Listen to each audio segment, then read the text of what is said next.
Hello दोस्तों, आपका स्वागत है एपीएम इंस्पायर इंडिया में। आपका होस्ट एंड दोस्त आशुतोष कुमार।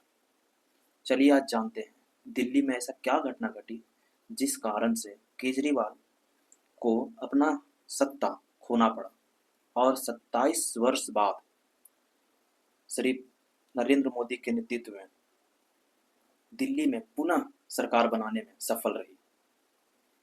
क्या है इसके मामले? आज एक एक कर बिंदुवार तरीके से इस पर चर्चा करेंगे। क्या करप्शन के चार्जेस रहे या शीश महल की रही चार्जेस या यमुना की गंदगी का रहा मुख्य कारण या बेबुनियाद जो आरोप लगाते हैं केजरीवाल वो रहा बड़ा कारण?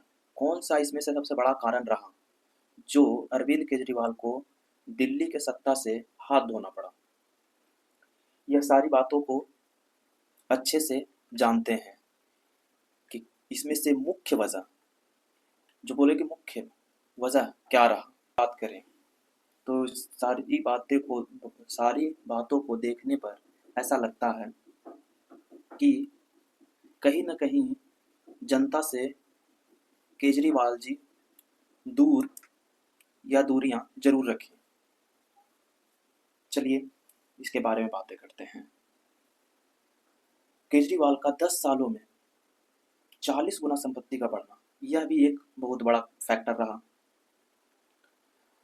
10 साल का एंटी कंबेंसी भी एक मुख्य कारण रहा इनकी हार में। और सही से बीजेपी के जो भी आरोप लगाए गए बीजेपी की तरफ से उसे सही तरीका से टैकल नहीं किया जाना भी एक बहुत बड़ा वजह रहा केजरीवाल जी को हार में।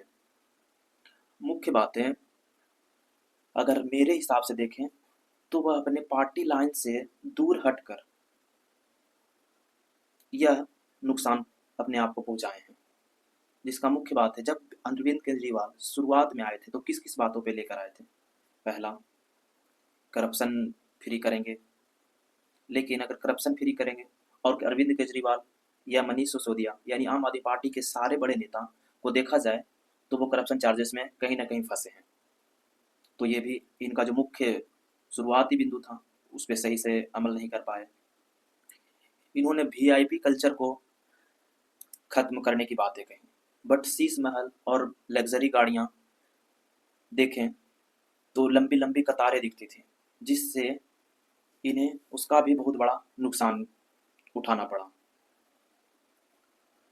ये जो पार्टी लाइन से हटकर अपनी कार्यशैली को दर्शाया गया है अरविंद केजरीवाल के द्वारा, वही सबसे बड़ा ड्रॉबैक रहा है आम आदमी पार्टी के लिए, जिससे बीजेपी जीती है। आप लोगों को याद होगा लोकसभा चुनाव में बीजेपी हिंदुत्व, लोकसभा चुनाव में यानी पिछले लोकसभा चुनाव 2024 का, उसमें हिंदुत्व को हटने की कोशिश किया था बीजेपी। बट क्या हुआ, उन्हें सीट कम से कम मिलना शुरू हुआ क्योंकि सीट का कम होना हिंदुत्व को दूर हटने से उनका ये नुकसान हुआ। वही महाराष्ट्र में हिंदुत्व को आगे बढ़ाए, प्रचंड बहुमत मिला। हरियाणा में हिंदुत्व को आगे बढ़ाए।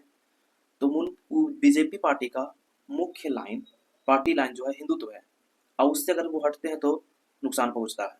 वही हालात हमारे अरविंद केजरीवाल जी के साथ हुआ। अब जानते हैं कि क्या यही सिर्फ वजह रही या बीजेपी ने भी कुछ किया?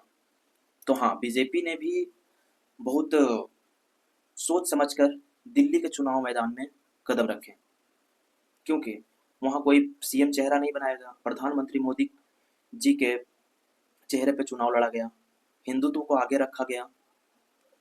और जो भी जनहित की योजनाएं केजरीवाल सरकार चला रही थी, जो फ्री बस सेवा हो या फ्री बिजली हो, वो सब जारी रखने की बात कही, उसे बंद करने की बात नहीं कही। वहीं सब गैस सिलेंडर में सब्सिडी देने की बात कही। यही सब मुख्य कारण रहा बीजेपी के जीत का परचम लहराने में दिल्ली में।